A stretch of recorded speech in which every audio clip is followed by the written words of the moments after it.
To fix the issue of Microsoft Store not accepting PayPal balance, follow these steps. First, ensure that your PayPal account is linked to your Microsoft account.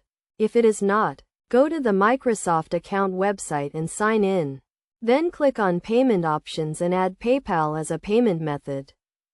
Next, check if your PayPal account has sufficient balance to make the purchase. If the balance is low, add funds to your PayPal account. Also, verify that your PayPal account is verified, as Microsoft Store only accepts payments from verified PayPal accounts.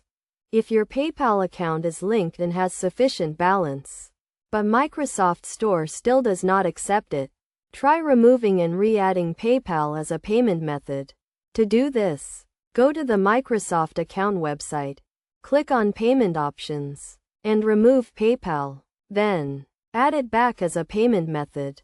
Additionally, check if there are any restrictions on your PayPal account that may be preventing Microsoft Store from accepting it. For example, if your PayPal account is set up to require a confirmation for each transaction, this may cause issues with Microsoft Store. It is also possible that the issue is due to a temporary glitch on the Microsoft Store or PayPal side. Try restarting your device, clearing the Microsoft Store cache, and then try making the purchase again. If none of these steps resolve the issue, contact Microsoft Support or PayPal customer service for further assistance. They can help you troubleshoot the issue and provide more detailed guidance on how to resolve it.